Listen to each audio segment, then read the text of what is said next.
sí es una función psicológica que tiene que ver con la corteza prefrontal, sí, efectivamente, pero ¿para qué sirve el lenguaje? Para relacionarnos con el entorno. Para Relacionarnos con el entorno. intercambio de ideas y pensamientos, sí, ¿qué más? Relacionarnos. ¿Cómo relacionarnos?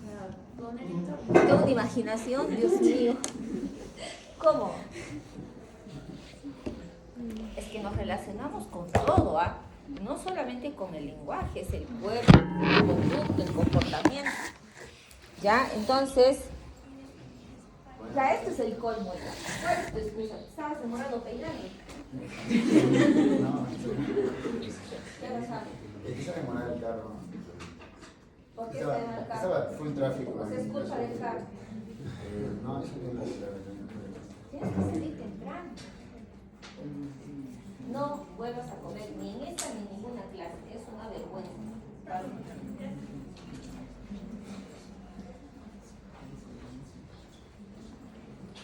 Si así llegan ahora que estamos haciendo clases, como se día de su presentación, van a llegar tarde porque estábamos mirando. Entonces, ¿qué estábamos? ¿Qué te ha pasado ahora? Es porque me atreví el tráfico. ¿Pero por qué no tomaste pues previsiones del tiempo? ¿Qué? Discúlpame. Pero yo disculpándote, ¿qué cosa la? No puedes llegar tarde. Tienes mal, al igual que todos los que han llegado tarde. Entonces, chicos, el lenguaje sirve para relacionarnos. Este que alguien está, bueno, lo voy a incorporar. Bueno, sí, el lenguaje. ¿Qué era pensamiento? ¿Se acuerdan del pensamiento? Es pregunta de examen. ¿Qué era? Flujo de ideas, imágenes, símbolos. ¿Para qué sirve? Para resolver un problema. Ya. Y se expresaban por el lenguaje. Eso. ¿A través de qué se expresa? Por el lenguaje. Entonces, el lenguaje es la forma, es el vehículo a través del cual se expresa el pensamiento. Es un vehículo que nos sirve para expresar el pensamiento y que tiene que ver, tal como lo ha dicho Alejandro, también con activación de otras funciones mentales. Obviamente estamos conectando la corteza prefrontal, que es la que elabora el pensamiento, con los aparatos fonadores, todos los músculos que tienen que ver con la fonación o la emisión del sonido. Eso es a través de la palabra, estoy hablando del lenguaje verbal. Pero obviamente no hay un solo tipo de lenguaje, ya les he explicado, ¿no? ¿Cuáles son los tipos de lenguaje?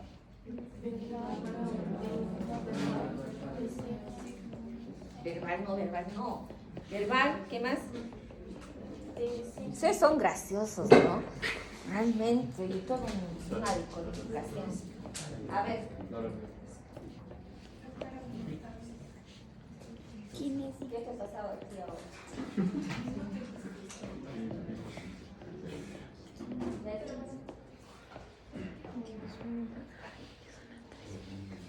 ¿Tienen falta? Tampoco, pues chicos, disculpándose, ustedes creen que van a arreglar las cosas, ¿no? El día de su matrimonio, ¿cómo llegarán? Dios mío. Bueno, entonces, ¿en qué estábamos? Lenguaje. ¿Cuáles son los tipos de lenguaje? Lenguaje escrito y lenguaje mímico, ¿ya? Lenguaje verbal, lenguaje escrito y lenguaje mímico. Entonces ahí tienen el concepto, es la expresión de ideas o pensamientos que permite la relación y el entendimiento entre las personas. De ahí sacaste el concepto de relación. Sí, pero no nos relacionamos solamente con el lenguaje. Ojo, chicos, yo en las clases, y se van a dar cuenta en las preguntas que les pongo, a veces pongo casos clínicos, no siempre voy a expresar lo que en teoría se hace, ¿no? Porque es implicar, conceptualizar otras cosas, tener otro flujo de ideas, así que eso de relación lo vamos a sacar, ¿ya? Se da a través de la palabra, sonidos, ya hemos hablado, el lenguaje verbal, el lenguaje escrito y a través también del lenguaje mímico. Esto es importante, es pregunta de examen, para que yo pueda, ahí sí vamos a usar el término de pronto, relacionarme a través del lenguaje, relacionarme a través del lenguaje. O sea, para que yo quiera hablar es necesario una voluntad de comunicación. Es decir, que yo tenga mentalmente ese sentido de querer comunicar. No es lo mismo, ojo, pregunta de examen, lenguaje a habla. Eso tiene que ser una diferenciación. Porque el lenguaje es la necesidad que yo tengo de poder comunicarme, pero con la sociedad, o sea, con el entorno. Eso es lenguaje, tiene que ver con lo cultural, con lo religioso. Todos usamos el mismo lenguaje. En cambio, el habla tiene que ver con una activación psicológica, pero del individuo, o sea, en lo particular, en lo individual. Yo, porque si se dan cuenta, todo el tiempo estamos hablando, ¿no es cierto? Cuando ustedes están pensando, ¿me como o no me como este helado? Están hablando consigo mismo. Y muchas veces, cuando toman decisiones, se hablan a ustedes mismos. Eso es el habla, tiene que ver con lo particular. El lenguaje implica una relación con el entorno, una relación social, y tiene que ver, hay connotaciones que son culturales y también religiosos. ¿Ya? ¿Quedó claro ese concepto? Entonces, para comunicarme, tiene que haber una voluntad mejor dicho, para hablar, tiene que haber una voluntad de comunicación. Y no es lo mismo lenguaje a habla. Ahora vamos a dejar castigada y a ver qué hace. Entonces, miren, dice, aun cuando hablar y pensar no son la misma cosa, sin embargo, todo desarrollo del pensamiento está ligado al lenguaje. ¿Qué fue primero? Piensen para responderme. ¿El lenguaje o el pensamiento? ¿Por qué? Porque la necesidad de que ¿Por qué? Porque piensa,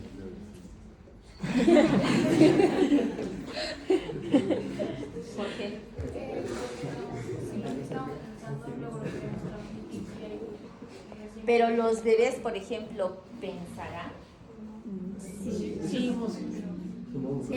Es por eso, ¿no? Ojo, no me estoy hablándome al acto en este momento de pensar y hablar, ¿no?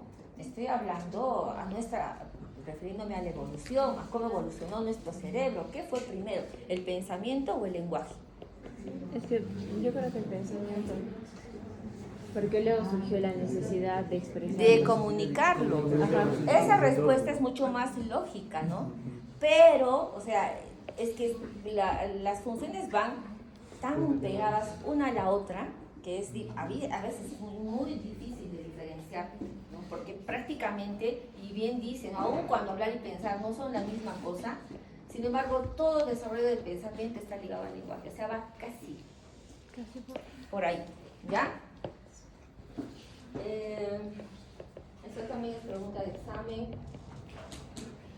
Entonces, dice, todo ser humano normal adquiere un lenguaje, incluso las personas que escuchan constantemente una lengua pueden aprenderse en una instrucción sistemática, ¿no? Sí, es cierto, porque todo ser humano va a adquirir un lenguaje, no importa el tipo de lenguaje. Si tenemos a una persona que tiene un déficit cognitivo o un retraso mental, ¿esa persona va a desarrollar un lenguaje? Sí, va a desarrollar un lenguaje porque tiene la necesidad de comunicarse.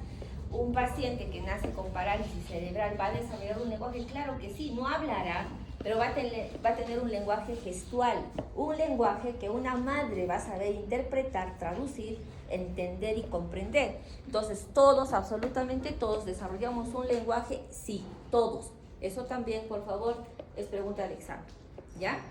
Entonces, dice, para un habla normal se requiere un sistema neurológico funcional y capaz. Claro, si no tenemos un sistema nervioso que sea competente, no vamos a poder desarrollar un adecuado lenguaje. Normalmente, el lenguaje se debe desarrollar a los 18 meses. En promedio, 2 años, perdón, en promedio es 2 años y entre los 18 y 36 meses, ¿no? Entonces, se dice que el niño que aprende a hablar más pronto, más antes, si habla antes que camine, es mucho más inteligente porque sus conexiones nerviosas, sus sinapsis se han desarrollado más. Entonces, en promedio 2 años el niño tiene que estar hablando. y empezamos entre los 18 meses y debe finalizar máximo, adquirir todas las formas del lenguaje a los 36 meses. Esto es pregunta de examen. Entonces, esa también pregunta de examen, chicos, siempre viene una pregunta de esta índole. ¿Qué pasa a los 6 meses? Estamos en la etapa del balbismo. ¿Qué es el balbismo? Tiene que ver con el balbuceo, ¿ya? Y eso se logra a través de discriminación auditiva. O sea, el niño no está pensando, ¿no? Se está desarrollando también el pensamiento. Entonces, ¿qué pasa? El niño va balbuceando algunas cosas. Mamá, ta, 6 meses, pregunta de examen. ¿Qué pasa a los 12 meses?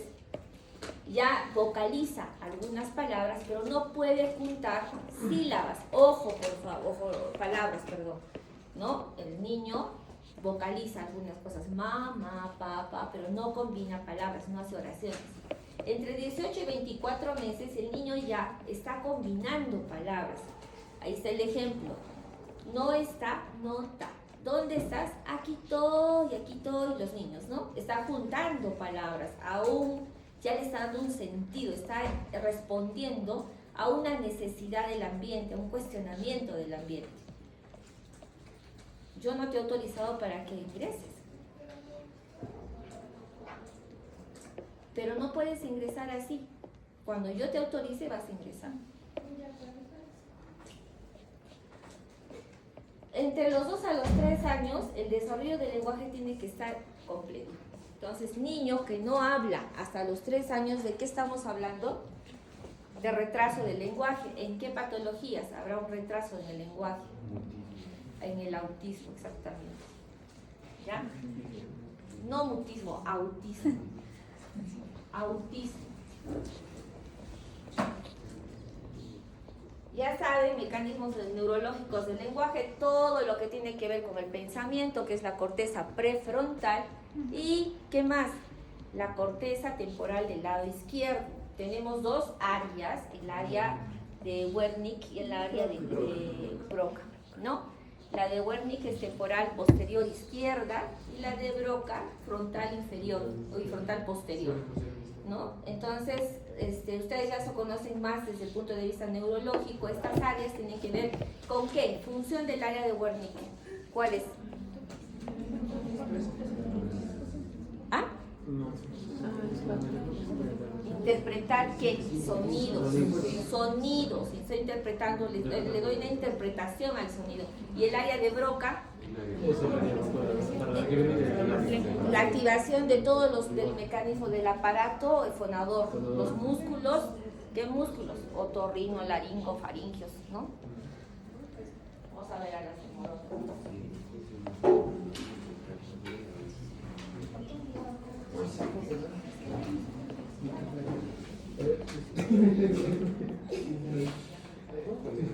No iba a decir nada.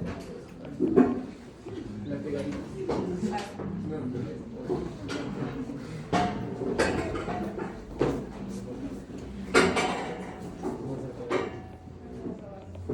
Pregunta de examen, chicos. El modelo conexionista de Jetson, ¿no? Que habla de lo mismo. Es decir, tenemos una corteza prefrontal, corteza de asociación, el área de Wernicke que está interpretando los sonidos, el área de Broca que va a dar una respuesta verbal, ¿no? A través de toda la necesidad del contexto, obviamente. Entonces, pregunta de examen, el modelo conexionista de Jetson.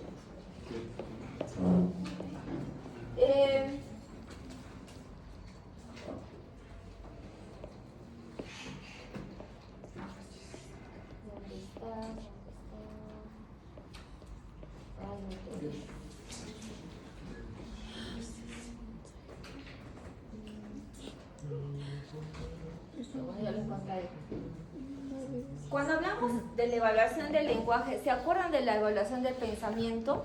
¿Qué teníamos que evaluar en el pensamiento? Lo primero, estructura del pensamiento, ver si el pensamiento está estructurado o está organizado. ¿Qué más después?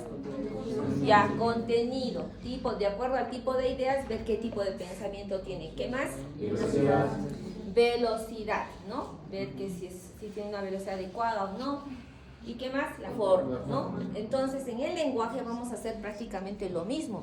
porque lo que voy a evaluar en el pensamiento, como el lenguaje es el vehículo del pensamiento, voy a evaluar básicamente lo mismo. Entonces voy a evaluar, anoten, porque es pregunta de examen y no está en las diapositivas, el contenido del lenguaje, el tono del lenguaje, la velocidad del lenguaje, ¿ya? Entonces, por ejemplo, un paciente, voy a ver si tiene un tono alto, un tono bajo. Si tiene un tono alto, estoy pensando en qué.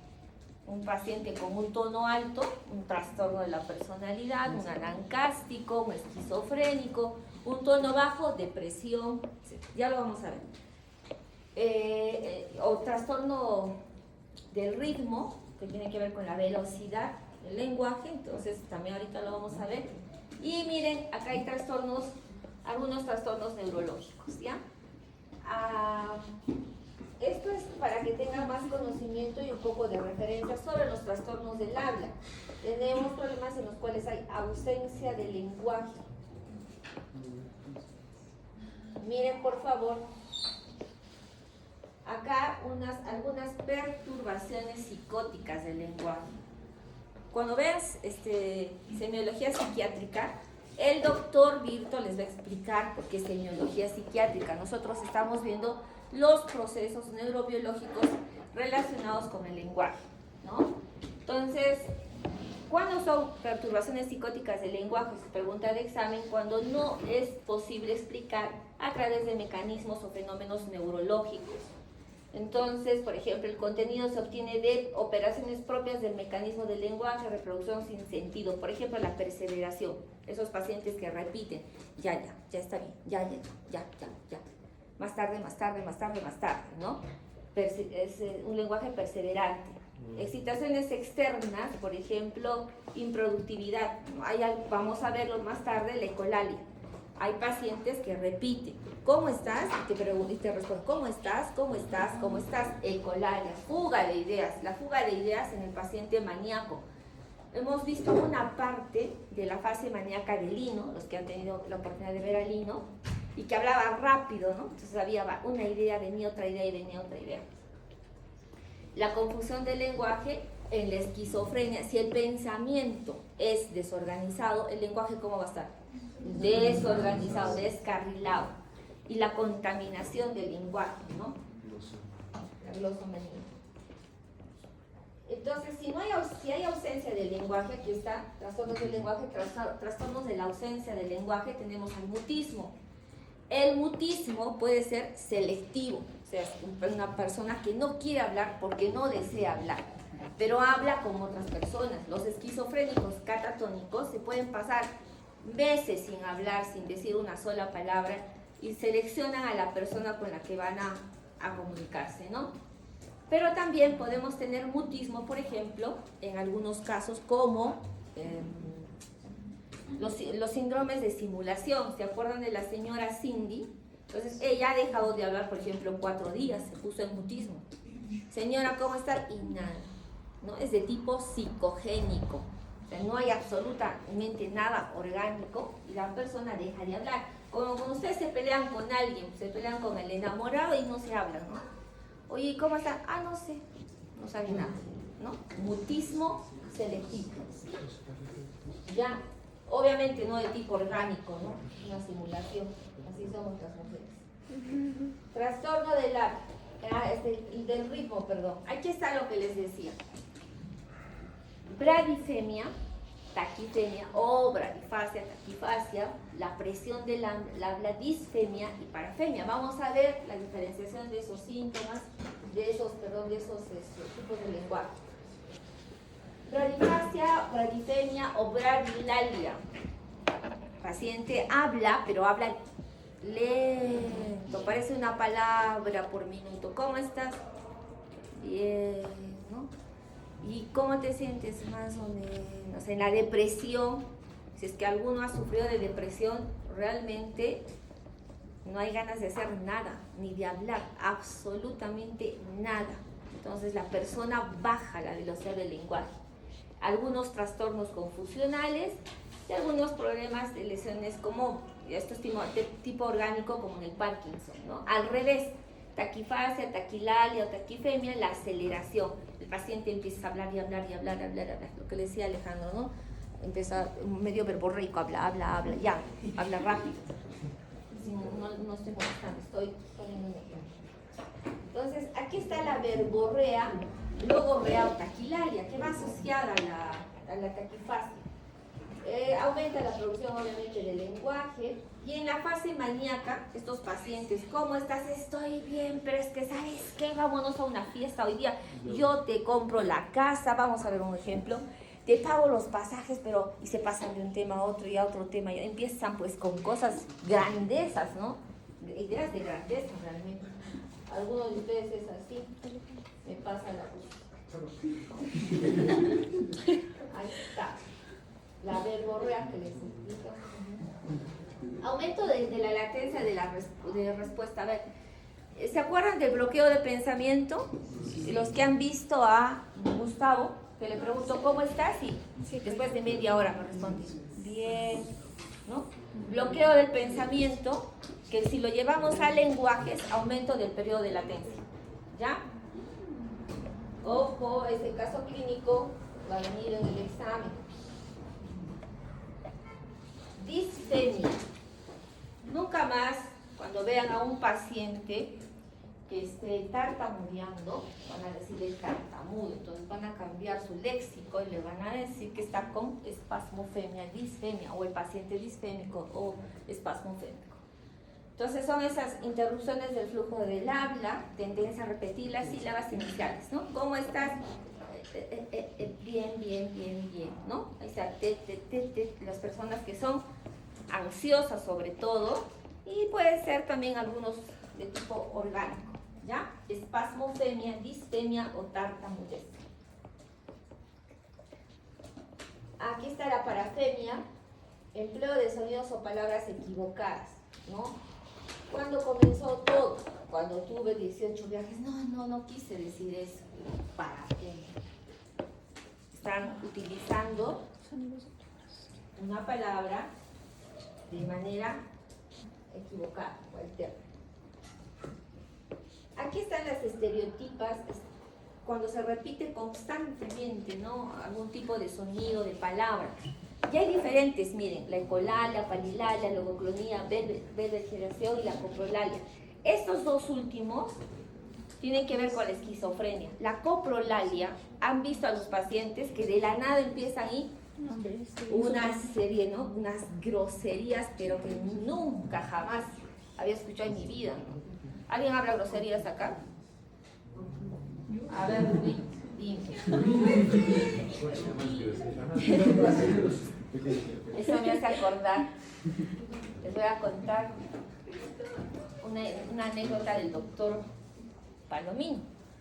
Entonces, a veces se hacen talleres. Seguramente también el doctor Palomino va a ser su docente y les va a contar, ¿no? Entonces, los talleres dijeron, y podemos hacerlo acá también, a ver quién gana, concurso de quién habla las peores groserías. Y todos inhiben, ¿no? Pero ya todos habían soltado y todos, pues, sí, carajo, mierda. Viene a una doctora muy delicadita y le toca. Ya, su turno, doctorito, usted puede. Sí, yo puedo. Vamos, doctora, sí. La doctora ahí parada. Y al final, su grosería. Puto. Esa era su grosería, ¿no? Poto. O sea, imagínense. Claro, no podía expresar nada la doctora, ¿no? Porque no estaba en ese medio. Seguramente si a mí me hubiera dicho, me hubiera mandado con un montón de groserías. Pero la doctora, su grosería. Poto. Bueno. Para que no les pase, aprendan a hablar groserías. Aquí está ecolalia. Yo hablo algo y el paciente empieza a repetir todo lo que digo. Ecolalia, en la esquizofrenia, en la catatonía de ecolalia. Hay diferentes variedades, no les voy a complicar con eso.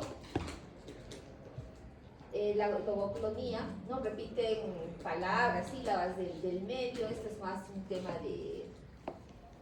de semiología, la beligeración, ¿no? Que de manera estereotipada empiezan a repetir ciertas palabras.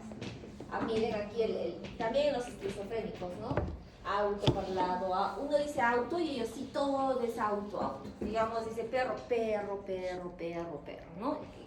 Pero de alguna manera tienen algún tipo de sentido, ¿no? Esa la coprolalia, un síndrome en el que se ve la coprolalia, hay películas sobre esto, ¿ya? ¿No? De la nada empiezan a moverse.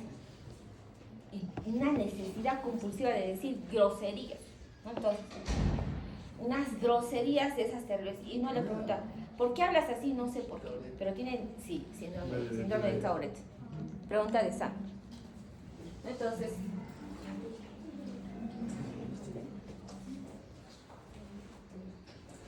aquí está trastornos de la significación, neologismos. Estos pacientes van creando sus propias palabras, ¿no? También en esquizofrenia, por ejemplo, hay varios ejemplos. Yo debería filmar a mis pacientes, lo hacía, pero ya no se puede por la ley, ¿no? Un término que yo me he apropiado por algún tiempo era era ¡qué ratúpido! ¡Ay, ese término! Lo hemos hecho famoso ese término. Porque el paciente estábamos pasando visita y le dijo, ¿no? Le dijo al asistente, este es un ratúpido. ¿Qué es un ratúpido, doctora? No entiende. Entonces, esto se volvió, sí, es una condensación en realidad, ¿no? Se volvió tan famoso que todos entre nosotros, el ratúpido, ¡ay, sí, ratúpido! Fue un término que lo hemos usado durante mucho tiempo, igual que asnápido. Asno y estúpido, ¿no? Asnápido.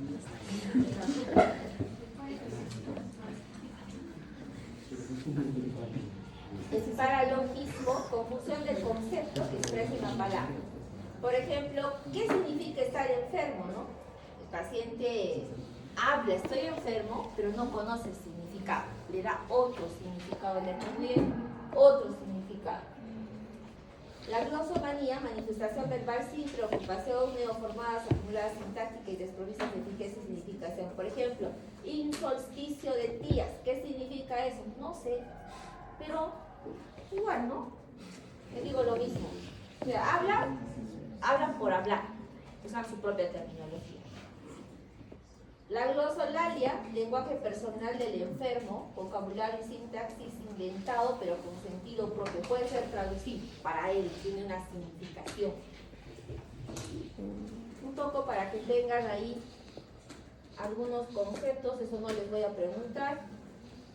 Ensalada de palabras, sí, pacientes que empiezan a hablar de una cosa y terminan hablando de otra, ¿no? Empiezan a hablar, sí, voy a comprar flores, sí, flores. ¿Se acuerdan de las flores? Hacen contacto con otra idea.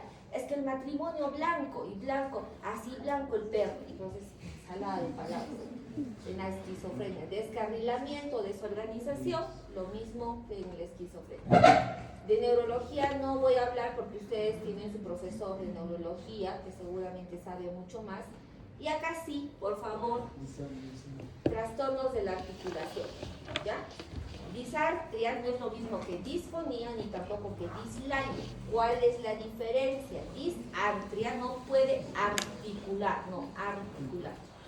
ya no puede articular. Por ejemplo, en los pacientes que están bajo efecto de alguna sustancia, el alcohol, cocaína, marihuana, cuidado con los que fuman.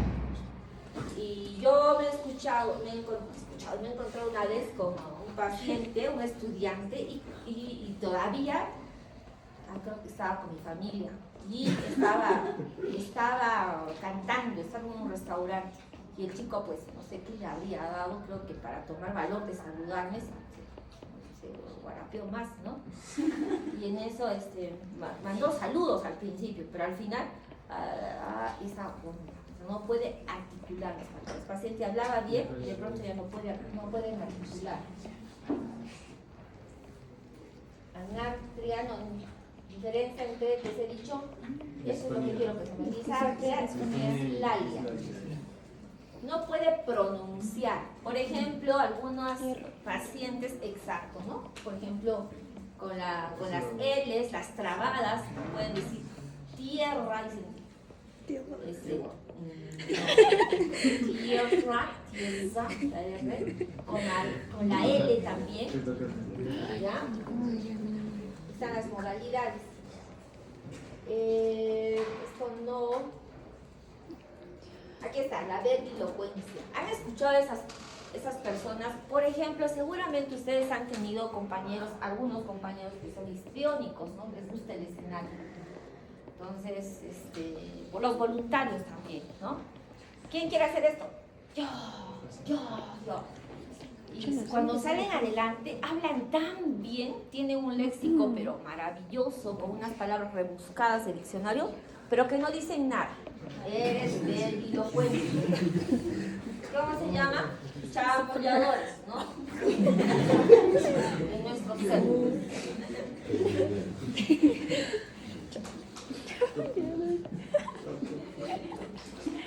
Soliloquio y musitación. Diferencia, por favor. En los soliloquios, los pacientes esquizofrénicos hablan fuerte, el tono de voz es alto.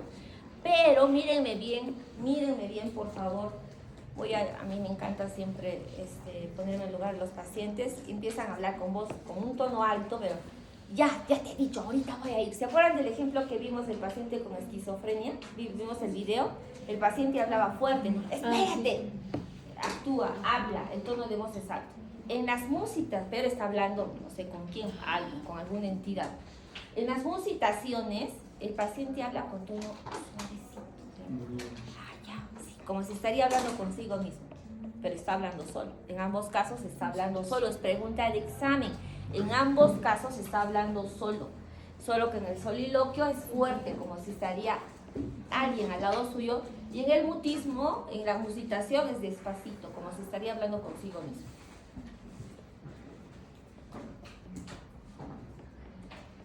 Esto es igual que en el pensamiento, circunstancial, lenguaje tangencial, irrelevante. Circunstancial da detalles y detalles sobre lo mismo.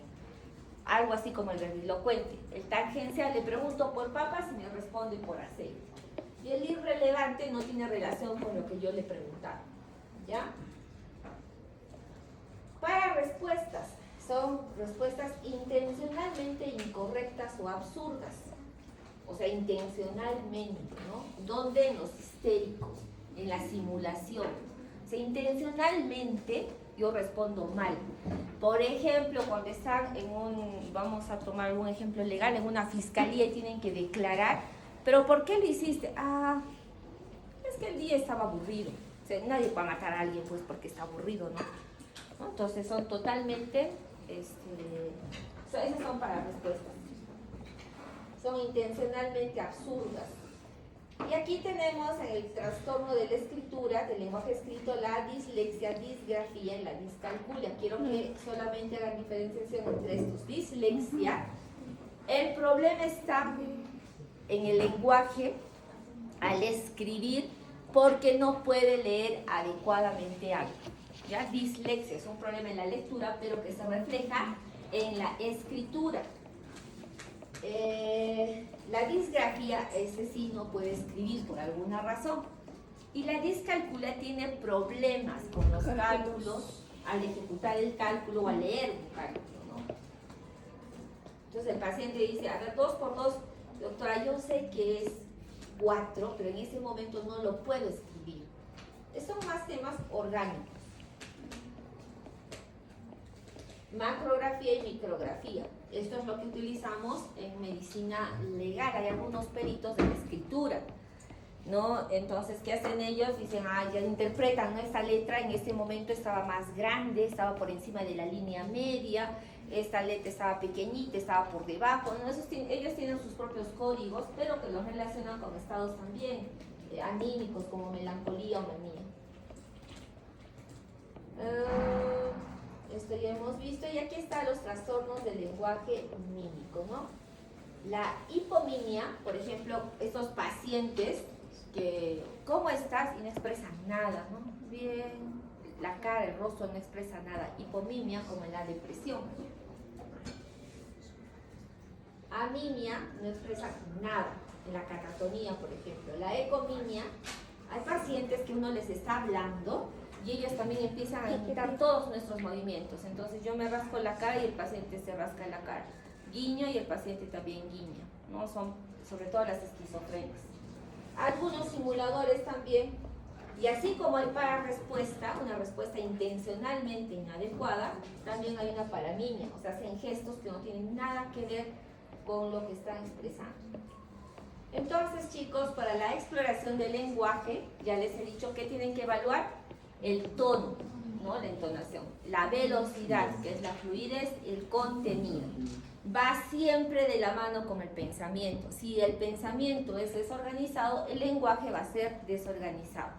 Si el pensamiento es taquipsíquico, probablemente el lenguaje también sea taquilálico. ¿Ya? Entonces, ¿qué tengo que hacer? Algunas cosas que le pido al paciente es pedir al paciente que lea en voz alta. Por ejemplo, le hago un dictado para ver cómo escribe y a que pueda discernir sobre la tierra, por ejemplo, ¿no? Discernir sobre la tierra natal del paciente o las actividades de su profesión. ¿Qué haces? ¿A qué te dedicas? Le hago conversación al paciente.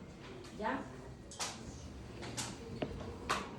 Precisar si el discurso es espontáneo, si requiere de constante estimulación, recordar la relación estrecha entre el afecto y el lenguaje. Entonces, por favor, en el lenguaje, ¿qué tengo que ver? El tono, el contenido, el fluido, y si es congruente, pregunta de examen, si es congruente con el afecto. Entonces, ¿es congruente o no? ¿Cómo me doy cuenta de que es congruente o no? Si el paciente me dice, estoy bien, yo tengo que ver que su rostro me refleje que esté bien.